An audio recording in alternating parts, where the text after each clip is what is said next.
Assalamualaikum warahmatullahi wabarakatuh. Halo teman-teman semua, kelas 3 SD Islam Bintang Juara. Teman-teman semua, sebelum kita berkegiatan dan belajar untuk kali ini, mari kita berdoa terlebih dahulu. Semoga dengan berdoa pembelajaran pada kali ini dapat diridhoi oleh Allah Subhanahu wa taala. Berdoa kita mulai. Bismillahirrahmanirrahim. Raditu billahi rabba wa bil islami dina wa bi muhammadin nabiyya wa rasula rabbi sidni ilma warzuqni fahma amin ya rabbal alamin. Baik teman-teman semua, alhamdulillah kita sudah berdoa. Dengan berdoa kita akan semoga dilindungi dan diberkahi oleh Allah Subhanahu wa taala. Teman-teman semua, tentunya teman-teman semua sudah menonton video sebelumnya ya, yang dibuat oleh Pak Fika, yaitu tentang pertumbuhan dan perkembangan pada hewan.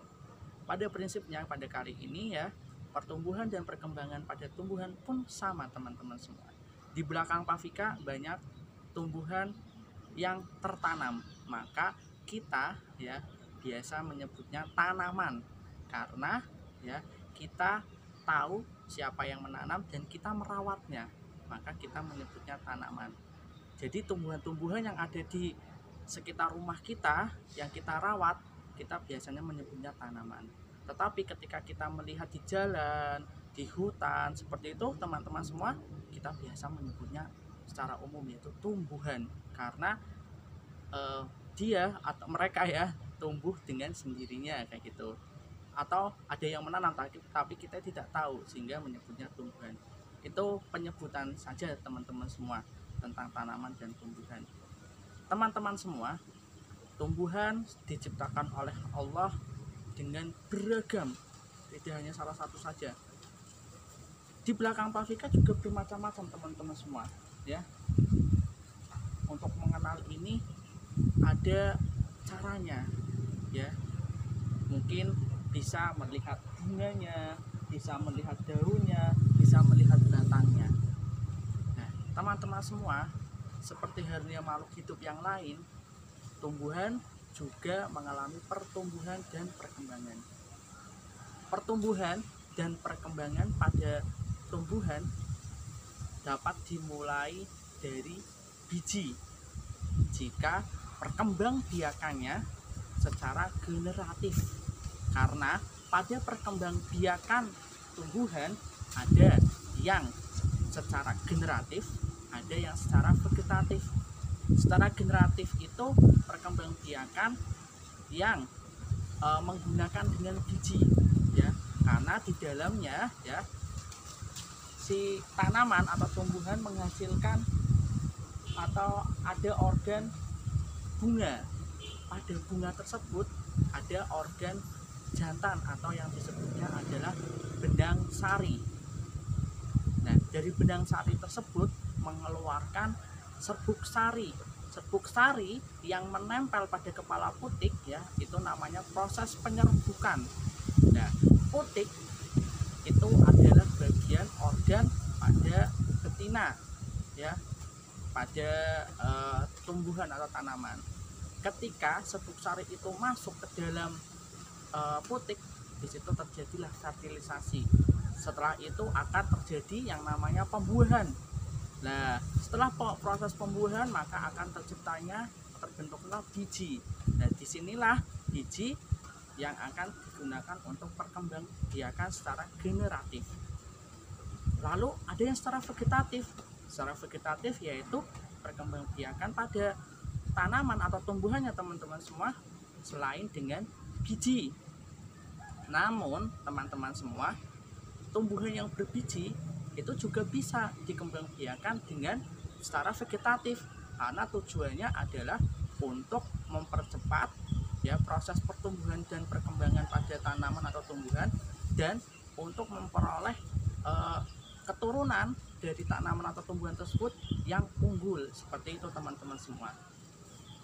Secara vegetatif ternyata ada bermacam-macam teman-teman semua. Ada dibagi dua, yaitu vegetatif alami dan vegetatif buatan. Vegetatif alami contohnya seperti spora. Spora dapat teman-teman temui pada paku-pakuan dan lumut. Ada yang namanya tunas. Tunas itu calon tumbuhan, ya. Biasa teman-teman temui ya pada pohon pisang, ya. Kalau mau menanam pohon pisang dari tunasnya.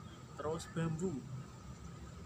Teman-teman juga bisa menemui yang namanya umbi. Teman-teman pasti suka makan umbi, ya. Bawang itu adalah jenis umbi. Ada yang namanya rhizome, ya, itu pada tanaman seperti lengkuas, teman-teman semua. Nah, ada yang namanya geragi atau stolon. Teman-teman bisa menemui pada tanaman stroberi. Teman-teman semua, selain dengan vegetatif alami, juga ada yang namanya vegetatif buatan. Vegetatif buatan di sini berarti ada pengambilan organ dari tumbuhan untuk ditanam, sehingga tanaman atau tumbuhan tersebut tumbuh dan berkembang. Cara vegetatif alami bisa menggunakan yang namanya cangkok. Teman-teman semua pasti familiar ya dengan cangkok. Terus ada yang namanya okulasi. Okulasi itu menempelkan mata tunas pada tanaman satu ke tanaman yang lain. Terus ada yang namanya menyambung atau mengenten, teman-teman semua. Jadi batang bawahnya tanaman A, nanti batang atasnya bisa tanaman B, atau tanaman yang jenis A sama tapi lebih unggul. Seperti itu teman-teman semua, itu menyambung. Terus teman-teman semua ada yang namanya stek. Ya, stek itu mengambil batangnya lalu ditanam. Contohnya mungkin kayak singkong, teman-teman semua. Terus tebu. Nah, tetapi stek ini juga ada yang selain batang itu juga bisa dari daun. Contohnya adalah pada cocor bebek. Apakah secara vegetatif alami dan vegetatif buatan ada yang lain? Contohnya tentu ada, teman-teman semua. Teman-teman semua bisa mencarinya selain yang sudah diinformasikan oleh Pak Vika. Teman-teman semua, dalam rangka kita untuk menginventaris ya atau meneliti dan mengawetkan ya, kita bisa membuat sebuah namanya herbarium, teman-teman semua. Ya, dengan nama lain itu mengawetkan tanaman agar kita mengetahui ciri-cirinya. Misal teman-teman semua bisa mengambil bagian tanaman, ya, bisa dari akar sampai daun sampai ada bunganya atau bagian saja. Nah, dengan cara dibuat herbarium. Herbarium itu ada herbarium basah dan ada herbarium kering. Bagaimana cara membuat herbarium, teman-teman semua? Nah, teman-teman semua bisa menyaksikan pada video yang akan ditayangkan berikut. Teman-teman semua, di sini Pak Vika akan menunjukkan bagaimana cara membuat herbarium. Di sini jenis herbarium itu ada dua ya teman-teman semua, yaitu herbarium basah dan herbarium kering. Untuk membuat herbarium kering, teman-teman semua pertama menyiapkan peralatan seperti gunting atau cutter, terus ada yang namanya solatip,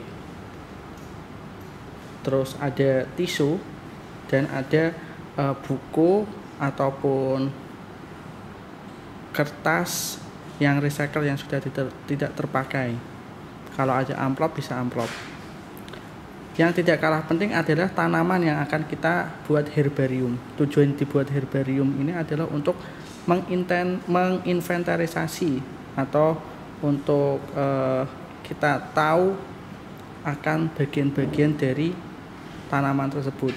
Dalam kesempatan ini, Pak Vika akan membuat herbarium dari paku, agar teman-teman nanti ketika ini jadi ya, herbarium kering yang jadi, teman-teman bisa melihat apa yang namanya sorus yang sudah Pak Vika jelaskan pada video di depan.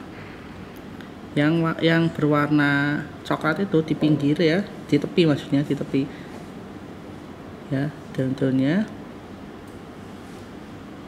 ya teman-teman semua.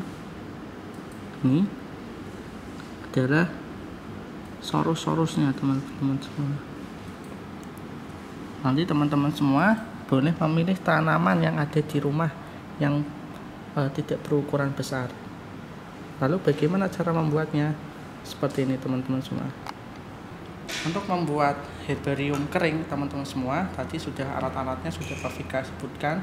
Lalu teman-teman mau membuat herbarium keringnya full seluruh tanaman atau sebagian saja. Pada kesempatan ini Pak Vika akan membuat herbarium kering dengan tanaman paku ya, memanfaatkan untuk memperlihatkan sorusnya saja teman-teman semua. Jadi Pak Vika memotong tadi ya, memotong bagian yang terdapat sorusnya. Jika sudah teman-teman semua, jika tanamannya yang teman-teman gunakan ada akarnya dan kotor, sebaiknya dicuci. Dan kalau misalkan pada daunnya pun kotor, teman-teman dicuci juga agar tidak berjamur pada tanaman yang akan kita buat herbarium. Setelah kita siapkan tanaman yang akan dibuat herbarium, tidak lupa kalau teman-teman setelah dicuci terus teman-teman di situ punya alkohol atau hand sanitizer semprot, teman-teman bisa menggunakannya. Disemprot tujuannya agar ya, agar tidak nanti tidak ada jamurnya. Jadi perlu disemprot dengan alkohol atau hand sanitizer yang teman-teman punya. Kalau tidak ada, cukup dicuci. Setelah selesai disemprotkan, tunggu hingga kering teman-teman semua. Setelah kering teman-teman semua bisa mengambil tisu ya. Tisu di sini tujuannya adalah sebagai alas teman-teman semua, agar cepat mengeringnya ya. Jadi karena di dalam daun ini tanaman, di setiap tanaman itu pasti ada airnya ya, karena berwarna hijau di dalamnya ada airnya, kita mencoba untuk bisa mengeringkan. Karena namanya herbarium kering, maka kita mencoba untuk mengeringkan seperti ini. Kita tutup di atasnya juga. Jika ada akarnya, teman-teman bisa menggunakan solasi. Teman-teman bisa menggunakan solasi ya. Sebelum ditutup bolak-balik, teman-teman bisa solasi agar tidak geser. Tujuannya adalah agar tidak geser ketika nanti dipres.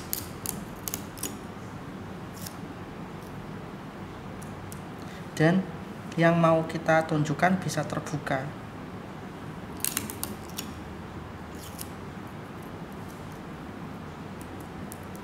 Seperti itu sudah. Lalu baru kita tutup teman-teman semua. Ditutup.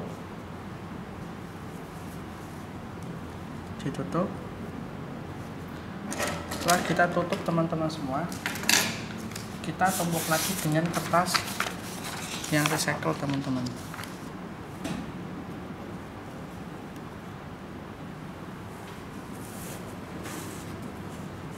Tujuannya untuk bisa menyerap lebih dalam. Tutup lagi. Pastikan semua permukaan tanaman yang akan kita buat herbarium itu tertutup. Jika teman-teman mempunyai amplop, bisa dimasukkan ke dalam amplop. Jika tidak, teman-teman bisa langsung menindihnya ke dalam buku, atau jika ada buku yang banyak, teman-teman bisa menindihnya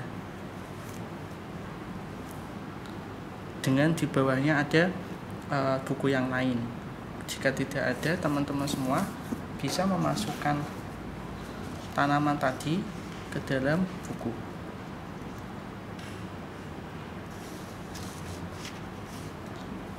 Semua permukaan yang ada di dalam buku harus menutupi tanaman yang akan kita buat herbarium.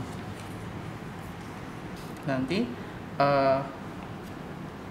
daun akan mengering dengan sendirinya dan kita bisa memanfaatkannya untuk hiasan dinding sebagai sarana pembelajaran mengetahui soros dari tanaman paku tersebut. Mungkin itu teman-teman semua tentang cara membuat herbarium.